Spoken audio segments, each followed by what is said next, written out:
उधर सेना सजी और इधर भगवान ब्राह्मण देवता के साथ में चलकर धीरे धीरे कुंडनपुर नामक नगर में पहुंच गए। और इधर पत्र में रुक्मणी ने लिख दिया था कि महाराज गांव के बाहर एक मंदिर है, वहीं पर आप रहना, और हमारे यहाँ कुल की मर्यादा है कि देवियां विवाह से पहले माता रानी का पूजा करने जाती हैं, तो स्वामी मैं वहीं आऊंगी, सारी बात बन जाए। इधर भगवान मंदिर के पास खड़े प्रतीक्षा कर रहे, उधर ब्राह्मण देवता गए, रुक्मणी से मिले। रुक्मणी कहने लगी महाराज क्या हुआ, संदेशा दे आए? ब्राह्मण देवता कहने लगे अरे देवी संदेशा नहीं दे आया, अपितु साथ में लेके आया हूं।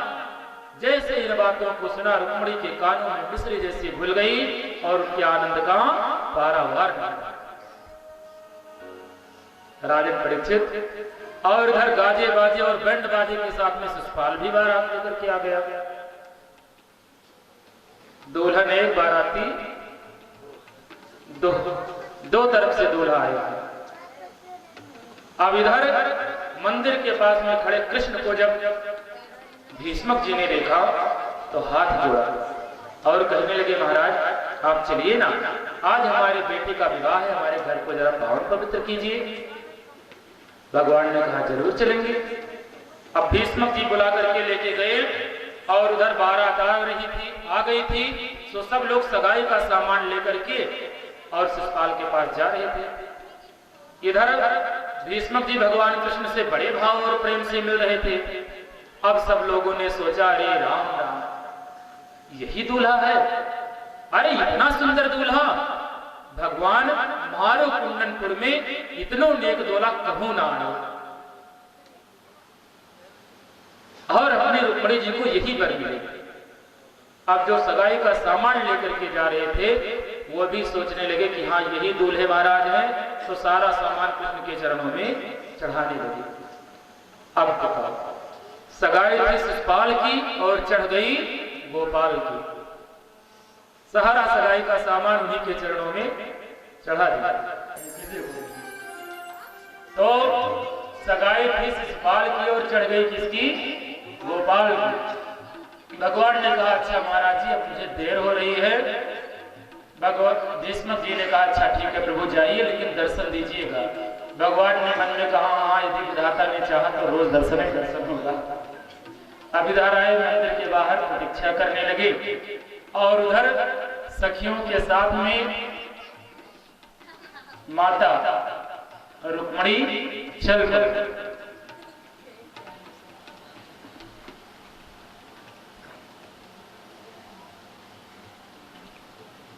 कि गौरी दरबार हो, गौरी दरबार हो चलो सखी पूज आई। गौरी दरबार चलो सखी पूज आई। गौरी दरबार चलो सखी पूज आई। गौरी दरबार चलो सखी पूज आई। गौरी दरबार हाँ शंभु दरबार। गौरी दरबार शंभु दरबार चलो सखी पूज आई। गौरी दरबार चलो सखी पूज आई। गौरी दरबार चलो सखी पूज आई।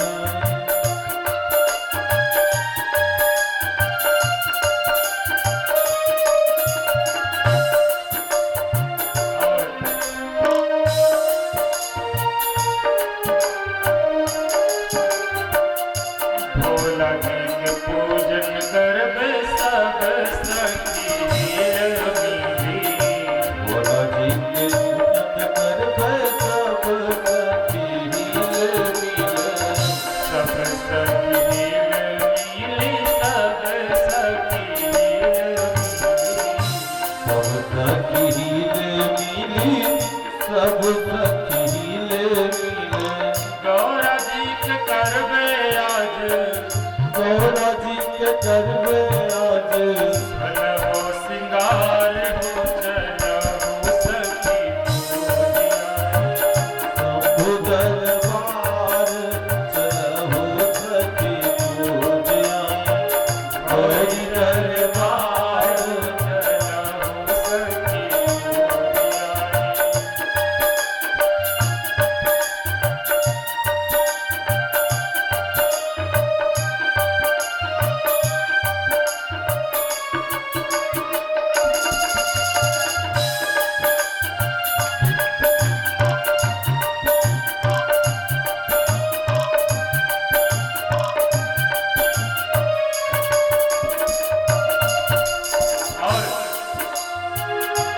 मंदिर में पहुंच गई और उधर शिषपाल के कानों में भनक पड़ गई कि कन्हैया आएंगे।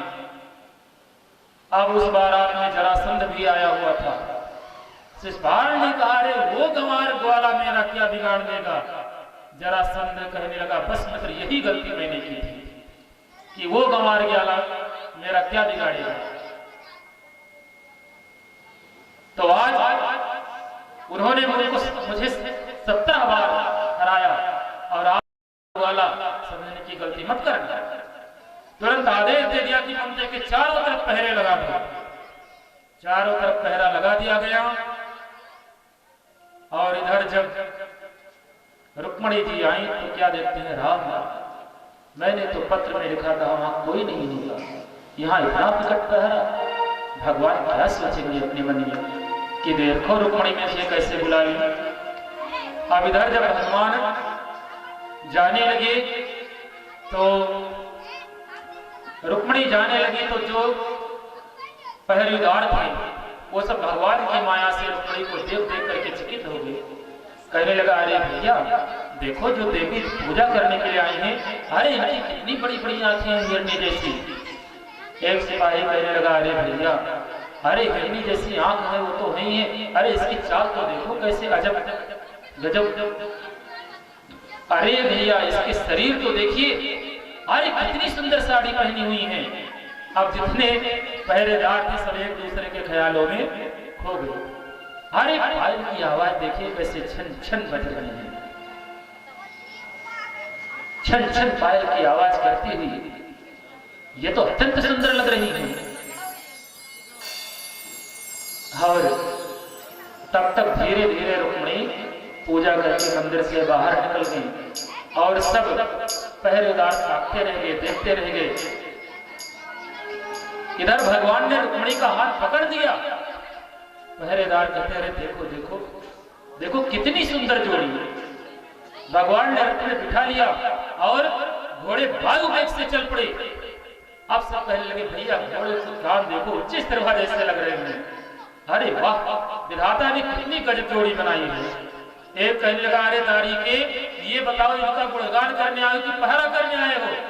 अरे क्या हुआ कहाँ गई कहाँ गई, दौड़ो भागो पकड़ो पकड़ो, तब तक रथ कहाँ का कहाँ निकल। अब इधर रुक्मिणी को पता चला तो खींच लिया तलवार, दौड़ पड़ा मारने के लिए और मन में संकल्प कर लिया कि यदि मैं अपनी बहन को लेकर के नहीं आऊंगा तो लौट करके अपने इस नगर में नहीं आऊंगा। अंततः गत्वा उधर से श्री दाऊ भैया भी आ रहे थे अपनी सेना लेकर के। मुलाकात हो गई दोनों की और इधर रुक्मिणी से भयंकर युद्ध प्रारंभ हो गया। रुक्मिणी हार गया, इसलिए भोजकट नाम का नगर बसा करके और वहीं रहने लगा। और इधर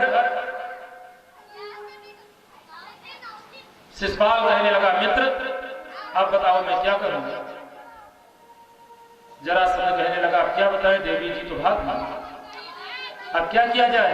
शिषपाल कहने लगा, अब मैं अपना प्राण त्याग दूंगा। अब भाई आप ही लोग सोचिए, दूल्हा बारात में जाए, वहां से दुल्हन कहीं गायब हो जाए तो दूल्हा क्या मुंह दिखाएगा। कहने लगा, आज मैं अपने प्राण त्याग दूंगा। जरासंध कहने लगा, अरे क्यों प्राण त्याग दोगी, मैं देखो मैं 17 बार हार चुका हूं। अब शिषपाल समझने लगा, हे भगवान जब इतने बड़े बड़े बेशरम पड़े हैं तो मेरी क्या बात, चलो।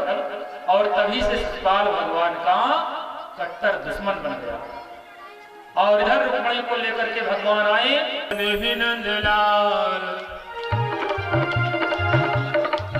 बने नंदलाल रुक्मणी दुल्हन बनी। दूल्हा बने नंदलाल रुक्मणी दुल्हन बनी। दूल्हा बने नंदलाल रुक्मणी दुल्हन बनी। ऐसे नंदलाल रुक्मणी दुल्हन बनी। दूल्हा बने नंदलाल रुक्मणी दुल्हन बनी।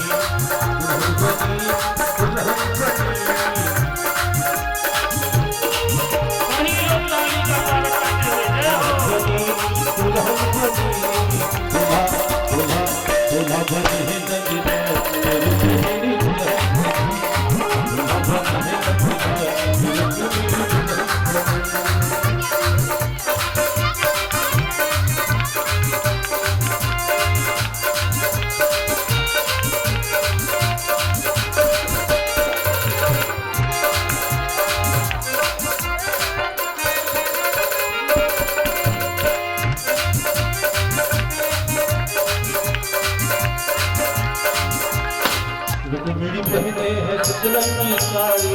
हमारे पहनी है सतरंगी साड़ी। रुक्मिणी पहने है सतरंगी साड़ी। हमारे पहनी है सतरंगी साड़ी। पीतांबर नंदलाल पीतांबर नंदलाल रुक्मिणी दुल्हन बनी। पीतांबर नंदलाल रुक्मिणी दुल्हन बनी।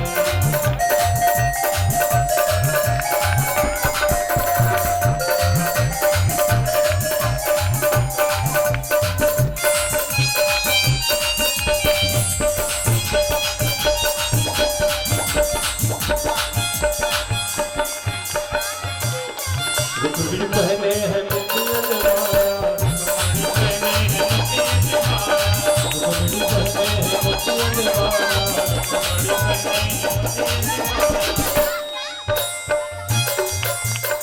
मोतियन माला हो मोतियन माला।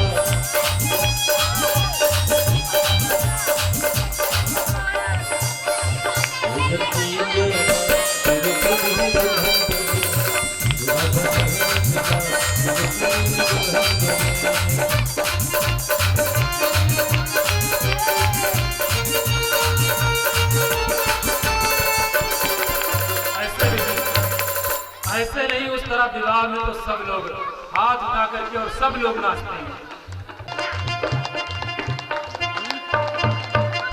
दूल्हा बने नंदलाल रुक्मणी दुल्हन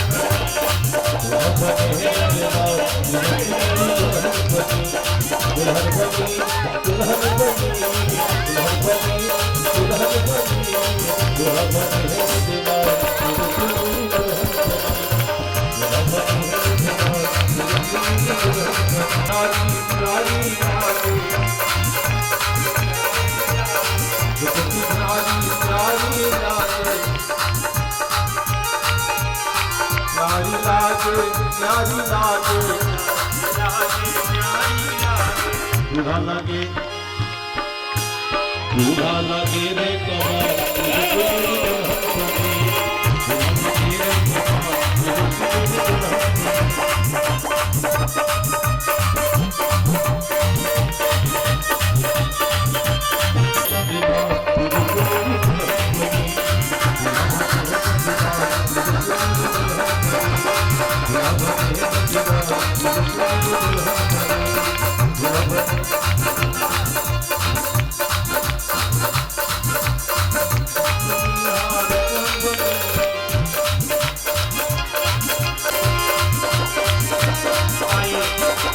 आइए 2 मिनट में श्री रघुवर कोमल कमल नयन को पहनाओ जय माला।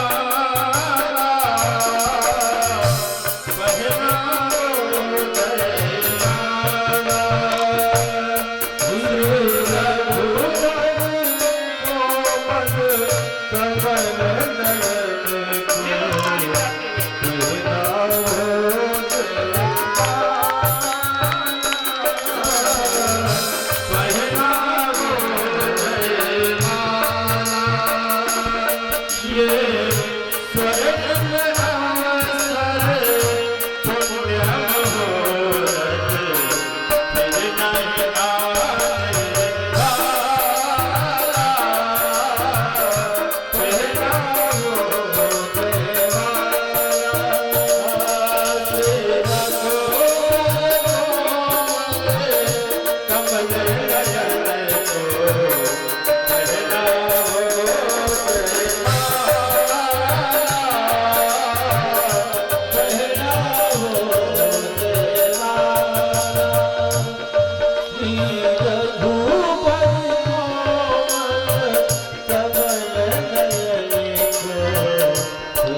करते हुए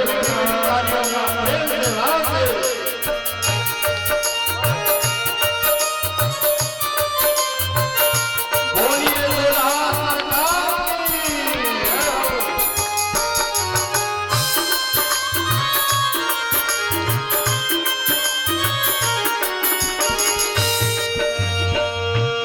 तो चार कदम चलते चलते श्री रघुबर नगरे से पहुँचे। तो चार कदम चलते चलते श्री रघुबर नगरे से पहुँचे। जो छुई मुई से पकड़ ही सिमटे सिमटे सकुचे सकुचे सिमटे सिमटे सकुचे सकुचे श्री रघुवर कोमल कमल नयन को पहनाओ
बाबा